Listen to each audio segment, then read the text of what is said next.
एक ऐसा बिजनेस जहां पूरी दुनिया घुटने टेक चुकी थी, एक ऐसा मार्केट जहां चीन की मर्जी के बिना पत्ता भी नहीं हिलता था। 97% कब्जा, क्योंकि भारत ने गुपचुप तरीके से एक ऐसा चक्रव्यूह रचा दोस्तों, जिसने ड्रैगन के साम्राज्य की दीवारें हिला दी। भारत की इस धांसू एंट्री ने चीन के होश उड़ा दिए। जिनपिंग की सेना अब डर के मारे कांप रही है कि ग्लोबल मार्केट से उनका बोरिया बिस्तर गोल होने वाला है। आखिर भारत ने कैसे पलटी ये बाजी, देखिए हमारी स्पेशल रिपोर्ट में। नमस्कार दोस्तों, मैं हूं आपके साथ संध्या बिष्ट और आप देख रहे हैं the economic times Hindi. Global shipping trade के क्षेत्र में भारत ने अहम उपलब्धि हासिल की है।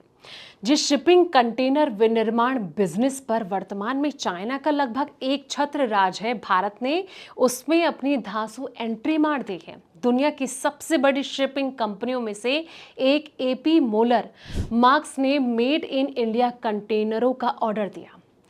उत्तर प्रदेश के दादरी स्थित मार्क्स कॉनकोर डिपो में भारत में बने पहले निर्यात आयात शिपिंग कंटेनर के जो अनावरण है समारोह में कंपनी ने ये जो घोषणा की है।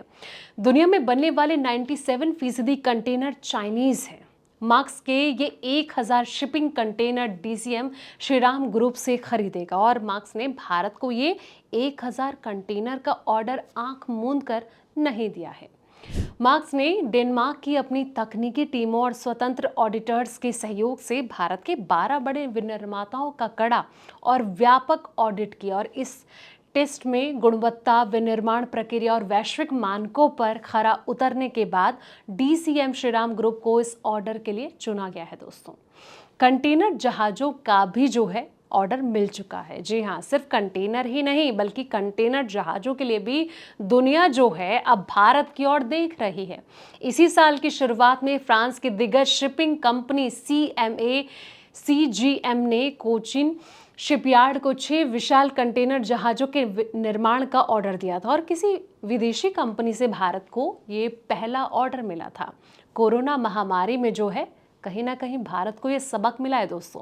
जी हाँ, कोरोना महामारी के दौरान जहां दुनिया भर में शिपिंग कंटेनरों की भारी किल्लत हो गई थी, जिससे कि भारत का जो आयात और निर्यात है वो बहुत बुरी तरीके से इम्पैक्ट हुआ था और उस संकट ने भारत को ये एहसास कराया कि कंटेनरों के लिए चाइना पर डिपेंड रहना कितना ज़्यादा खतरनाक है। और इसी के बाद प्रधानमंत्री मोदी के आत्मनिर्भर भारत और मेक इन इंडिया विजन के तहत इस क्षेत्र में भारत को उतारने की तैयारी शुरू हुई है। केंद्र सरकार ने एक वैश्विक प्रतिस्पर्धी इकोसिस्टम बनाने के लिए 5 सालों में 10,000 करोड़ का भारी भरकम बजट आवंटित किया है।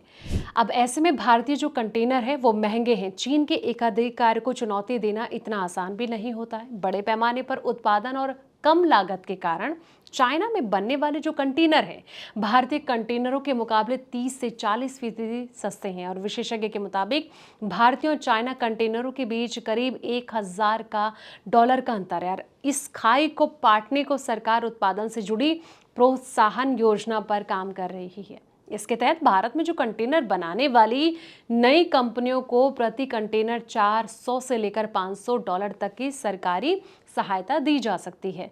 जहाजरानी मंत्रालय ने इसका ड्राफ्ट कैबिनेट की मंजूरी के लिए भेज दिया और इस जल्द ही मंजूरी मिलने की उम्मीद नजर आ रही है।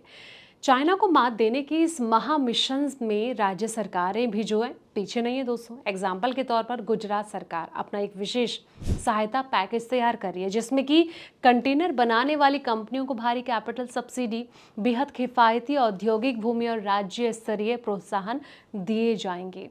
लेकिन भारत का जो ये कदम है, अब ऐसे में देखना होगा कि चाइना को कितनी इसको लेकर मिर्ची लगती है। कमेंट सेक्शन में अपनी राय जरूर दें और साथ ही इस रिपोर्ट को लाइक शेयर करें दोस्तों, और जाते जाते चैनल को सब्सक्राइब कर लें ताकि ऐसे ही पल पल के अपडेट्स आपको मिलती रहें। तब तक के लिए आप देखते रहें द इकोनॉमिक टाइम्स हिंदी।